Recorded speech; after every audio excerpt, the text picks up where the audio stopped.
Bonjour, chers frères et sœurs dans le Seigneur. Genèse 18, versets 1 à 15.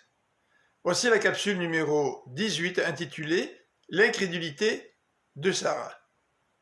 Dans ce passage, nous aimerions souligner 3 éléments. Premièrement, la visite de l'Éternel. 3 hommes mystérieux arrivent avec un message pour Sarah. 2 d'entre eux semblent être des anges. Voir Genèse 19, verset 1 et verset 21.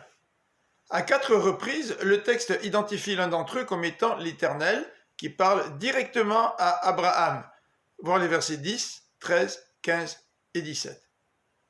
Le deuxième élément concerne l'hospitalité. Conformément à la coutume des nomades, Abraham pratique l'hospitalité.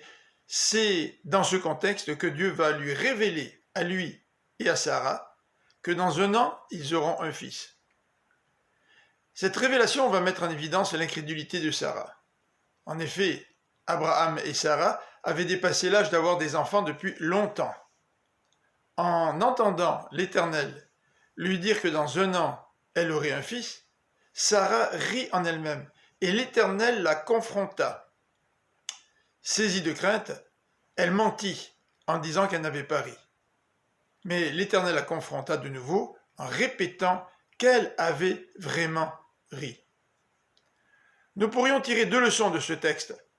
Premièrement, Dieu se révèle souvent à nous quand nous l'accueillons dans notre vie, tout comme Abraham avait accueilli l'Éternel en pratiquant l'hospitalité.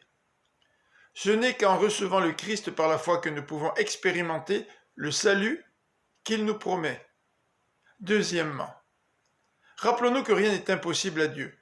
Même si nous vivons des situations qui nous semblent sans issue d'un point de vue humain, Dieu reste tout-puissant et veut intervenir dans notre vie. Cette toute-puissance, il veut particulièrement la manifester en pardonnant nos fautes, en changeant notre nature et en faisant de nous ses enfants.